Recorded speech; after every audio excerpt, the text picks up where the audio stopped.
Greetings everyone. So today in this video we're gonna cover the five stanzas, the first five stanzas of the poem A Prayer for My Daughter, and in the next video we'll do the next five stanzas. ठीक है, तो अगर तो आपने अच्छी presentation करनी है तो आपको पहले इंट्रोडक्शन लिखनी पड़ेगी पोम की. ठीक है, मतलब it's my personal experience.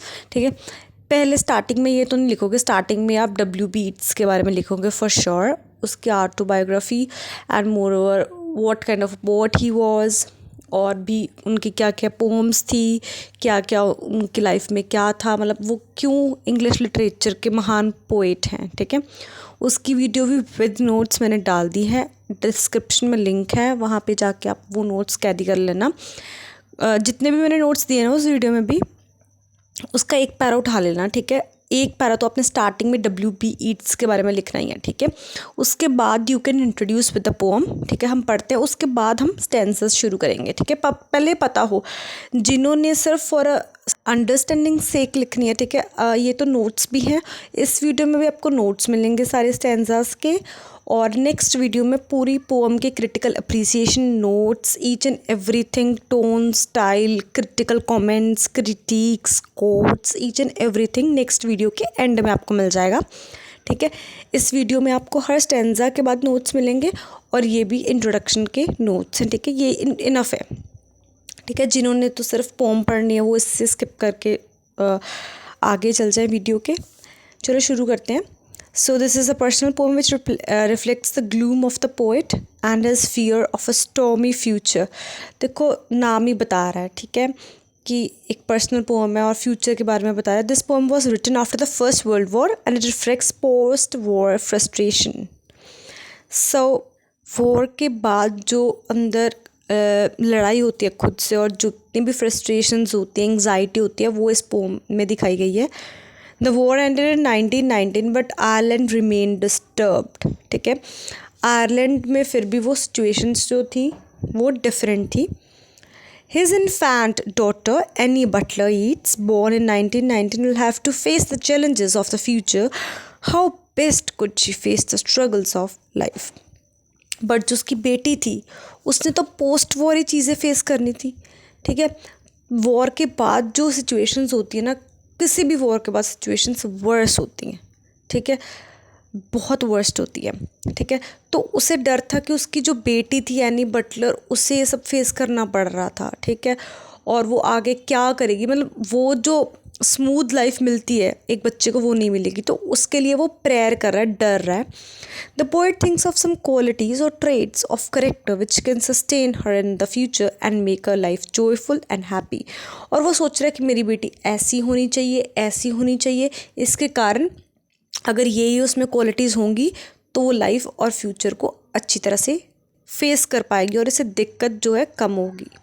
The poem was written in 1919 in नानाइज लिखा है मैंने, and it appeared in the volume entitled Michael Robartes the dancer.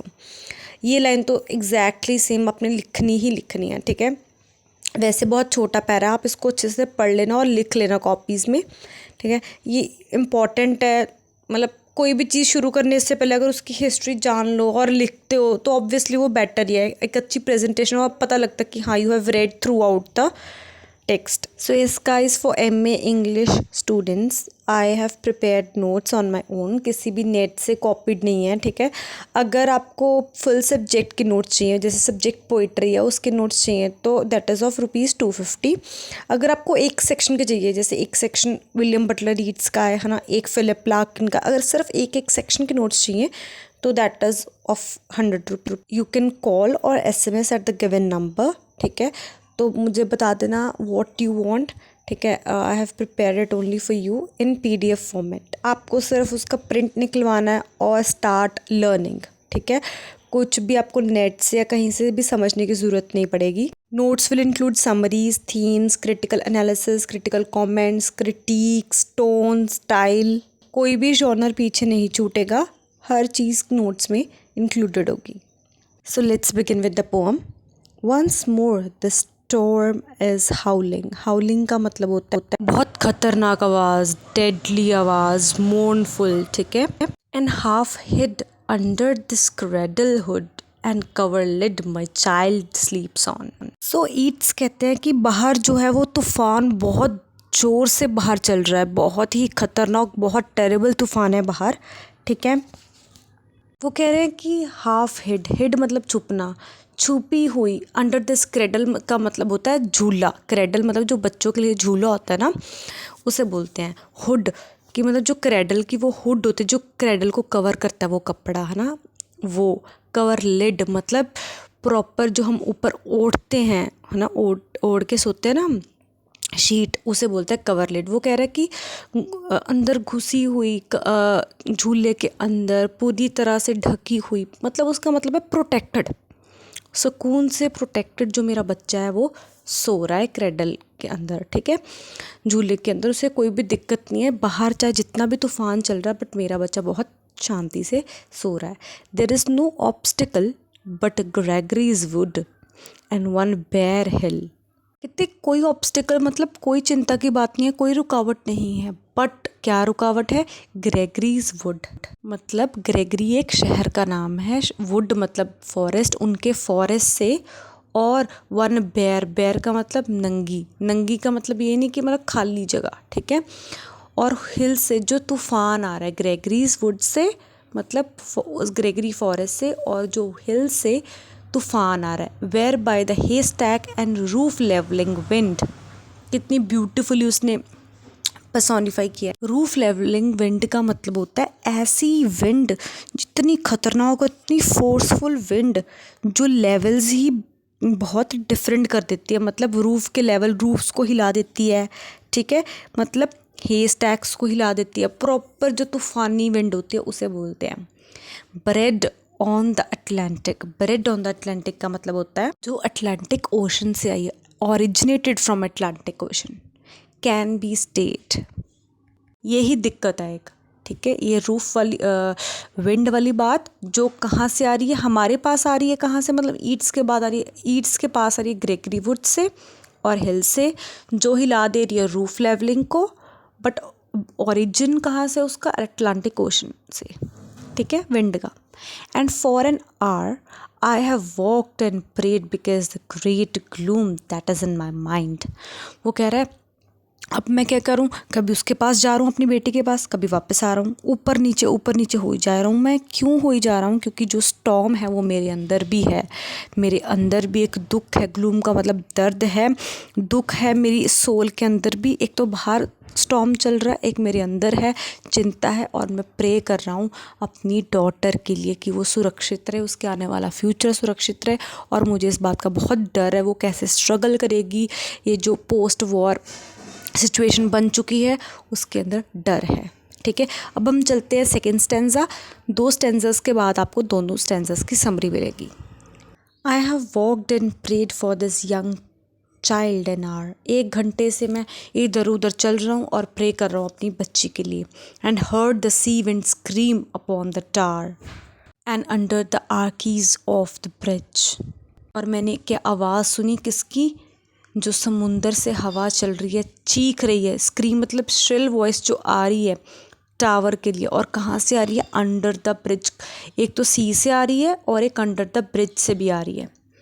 And scream in the elms above the flooded stream. जो tower है, जो ये tower क्या कौन सा है? जहाँ पे पोएट रहता है, ठीक है, कि टावर पे सुन रही है मुझे जो सी से विंड आ रही है, ठीक है। नाउ एल्म एक पर्टिकुलर टाइप ऑफ ट्री होता है, ठीक है, एक ट्री का नाम है, और वो ट्री से टकरा रही है, कहाँ से आ रही है? फ्लडेड स्ट्रीम, स्ट्रीम मतलब नदी से आ रही है। इमेजिनिंग एन एक्साइटेड रेवरी का मतलब होता है डे ड्रीम, दिन में सपने लेने को बोलते हैं रेवरी।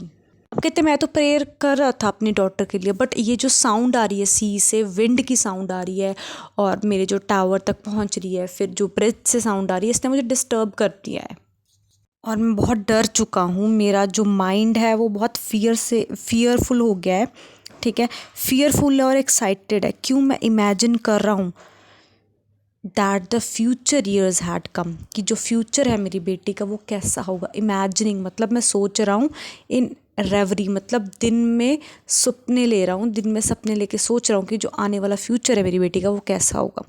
डांसिंग टू द फ्रेंजीज ड्रम, फ्रेंजीज का मतलब है जो बहुत ही खतरनाक, बहुत ही जो एक्साइटमेंट में और बहुत नर्वसनेस में और बहुत तेज तेज जो बजता है ना, जब हम ड्रम की बीट से हमारी भी धड़कन बढ़ती है तब बोलते हैं, ठीक है। मैं उस पर डांस कर रहा हूँ क्योंकि मैं अप एंड डाउन वॉक कर रहा हूँ out of the murderous innocence of the sea. Murderous innocence of the sea, कि वो जो सी है वो कितनी मर्डरस है, उसकी साउंड से मैं डर भी रहा हूँ और प्रेयर भी कर रहा हूँ। So now on the screen is first 2 stanzas summary, ठीक है। Next, so now third stanza. Maybe she granted beauty and yet not beauty to make strangers eye distraught. Distraught मतलब crazy, ठीक है। वो कह रहा है, ईट्स कह रहा है कि मैं कहता हूँ, मैं चाहता हूँ, मैं विश करता हूँ कि मेरी जो बेटी है उसको भगवान खूबसूरती दे, ब्यूटी दे, बट इतनी भी ना दे कि किसी स्ट्रेंजर की आंखों में वो आए, किसी स्ट्रेंजर को डिस्टर्ब करे या किसी स्ट्रेंजर को डिस्ट्रैक्ट करे। बहुत सिंपल लाइंस हैं, दोबारा पढ़ती हूँ।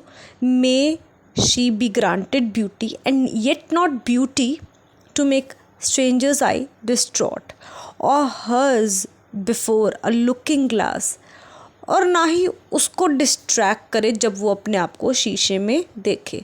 For such being made beautiful over much, consider beauty a sufficient and lose natural kindness and maybe, वो कहते हैं कि being made beautiful over much का मतलब है कि जो लड़कियां या जो वुमेंस ज़्यादा खूबसूरत होती हैं या भगवान ने जिनको ज़्यादा खूबसूरत बनाया है, वो अपनी काइंडनेस, अपनी अच्छाई छोड़ देते हैं। उनको लगता है बस मैं ब्यूटीफुल हूँ मतलब पता नहीं मैं क्या हूँ, ठीक है। वो अपनी काइंडनेस भूल जाते हैं। The heart revealing intimacy that chooses right and never finds a friend, और उनका कोई भी अच्छा दोस्त नहीं बनता और आखिरकार क्या होता है, उनको अल्टीमेटली उनको कोई सूटेबल लाइफ पार्टनर भी नहीं मिलता। यहाँ पे याद रखना कि ये मॉड गॉने की बात कर रहा है। ईट्स मॉड गॉने कौन थी? जिनको ईट्स प्यार करता था, लव लेटर्स भेजता था, प्रपोज किया था, जो बहुत ब्यूटीफुल थी और जिसको ईट्स ने रिजेक्ट कर दिया था जब ईट्स ने उसे मैरिज प्रपोजल भेजा था, ठीक है। और उसने मैक ब्राइड के साथ शादी कर ली थी जो बिल्कुल ही बेकार बंदा था, ठीक है। ये जो जब मैं आपको स्टैंजा की समरी दूंगी ना उसमें सब लिखा हुआ है, ठीक है। ये तो बहुत इजी पैरा था। नेक्स्ट चलते नेक्स्ट स्टैंजा पर। Helen being chosen found life flat and dull. तो अब आपने लेडा एंड द स्वान जब पोम पढ़ ली है तो अच्छी बात है, ठीक है। लेडा और स्वान की बेटी का नाम था हेलेन, ठीक है। नहीं पढ़ी तो पता लग जाएगा वो कैसे बनी थी, कैसे आई थी, ठीक है। उसका यहाँ पे रेफरेंस है। देखो जो रेफरेंसेस होते हैं ना, जैसे अब हेलेन का यहाँ पे रेफरेंस है, वो मेंशन करना बहुत ज़रूरी होता है एग्जाम में, ठीक है। वो स्टैंजा को मेंशन करना बहुत ज़रूरी है। रेफरेंसेस गेन ब्यूटीफुल मार्क्स, ठीक है। जब आप रेफरेंसेस देते हो तो एक पॉइंट आपको ज़्यादा मिलता है, ठीक है ना। And later had much trouble from a fool. वो कहते हैं जो हेलेन थी ना वो बहुत ब्यूटीफुल थी, ठीक है, बट जो उसने रास्ता चुना वो क्या था? फ्लैट था, डल था। क्यों? क्योंकि वो भाग गई थी किसके साथ? प्रिंस पैरिस ऑफ ट्रॉय के साथ भाग गई थी, ठीक है। और जो आउटकम हुआ था उसकी लाइफ जो क्या थी वो डिस्ट्रॉय हो गई थी पूरी की पूरी तरह। While that great queen that rose out of the spray being fatherless could have her way. अब यहाँ पे किसी और की बात हो रही है। किसकी बात हो रही है? एफ्रोडाइट, ठीक है। एफ्रोडाइट की बात हो रही है जो थी वीनस थी, ठीक है, जो खुद उठी थी पर उसने मैरिज जिसके साथ कर ली थी वो क्या था बंदा? आयरन स्मिथ था, लोहार था, वो आयरन स्मिथ था, ठीक है। तो वो बहुत अनवाइजली था, मतलब वो बिल्कुल भी अक्लमंद नहीं था, ठीक है। तो उसने उसे बिट्रे कर दिया था बाद में, ठीक है। ये choose a bandy leg Smith for man, ठीक है। तो उसने भी बेकार सा बंदे को चूज़ किया और उससे शादी कर दी।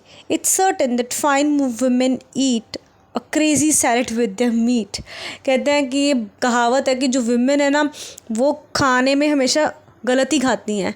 इसका मतलब क्या है? जो वुमेन ब्यूटीफुल होती हैं, फाइन वुमेन मतलब ब्यूटीफुल वुमेन, खाती क्या मतलब वो शादी किससे करती है, वर्थलेस मैन से। इसने मॉडगॉ ने का यहाँ पे एग्जाम्पल दिया है। ये जो नीचे वाली 3 लाइनें हैं उनको मॉडगॉ ने से रिलेट किया है।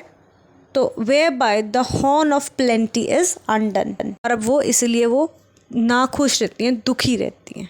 ठीक है, now you get the summary of these 2 stanzas. Summary को सिर्फ रीड करना, ठीक है। नेक्स्ट वीडियो में जो आपको आंसर्स मिलेंगे क्रिटिकल एनालिसिस लिखना वही आपने एग्जाम में, ये सिर्फ समझने के लिए, for the understanding only. So now the 5th stanza.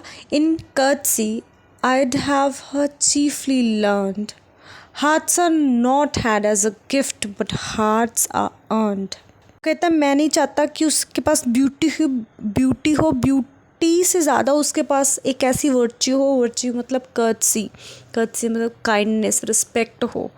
ठीक है, और मैं चाहता हूँ वो लोगों को दिल जीते। ठीक है, किससे जीते, बाय कर्टसी, उसके पास जो वर्च्यू होगी कर्टसी, उससे। ईट्स ये कहना चाहता है कि जो ब्यूटीफुल नहीं भी हैं लोग, जो सुंदर नहीं भी हैं, वो भी दूसरे लोगों के दिल जीत सकते हैं। कैसे, कर्टियसली, कर्टियस होके तुम दूसरों के दिल जीत सकते हो, काइंड होके। By those that are not entirely beautiful yet many that have played the fool, for beauty's very self has charm made wise. मैं भी एक फूल था जो एक जाल में फंस गया, सुंदरता के मतलब मॉडगॉने के चाल में फंस गया। ठीक है, मुझे लगता था कि वो मुझे बहुत प्यार करती है जैसे मैं उसे प्यार करता हूँ, बट बाद में मुझे पता लगा कि हाँ मैं गलत हूँ, वो मुझे प्यार नहीं करती है। ठीक है, अल्टीमेटली क्या वो कर्टसी थी जिसने मेरा दिल जीता, ना कि सुंदरता ने। And many a poor man that has roved, loved and thought himself beloved. Roved मतलब इधर उधर घूमना जिसकी कोई डेस्टिनेशन नहीं है, वॉन्डर करना, बेफजूल घूमना। From a glad kindness cannot take his eyes, कि मतलब ऐसे नहीं मुझे कोई चुरा सकता, एक कर्टसी की ज़रूरत है, कला की ज़रूरत है। Now the stanza guys, ये रही समरी 5th स्टेंजा की, और आपको सारे नोट्स नेक्स्ट वीडियो के एंड में मिल जाएंगे। ठीक है, प्रॉपर। और किस टॉपिक्स पे वीडियोस चाहिए प्लीज़ कमेंट डाउन। ठीक है, और अगर आपको पीडीएफ चाहिए तो भी बता देना। अगर एक्स्ट्रा पीडीएफ चाहिए प्रॉपर अच्छी वाली तो मैंने आपको बताई दी है, call me on that number. So do subscribe and share my channel.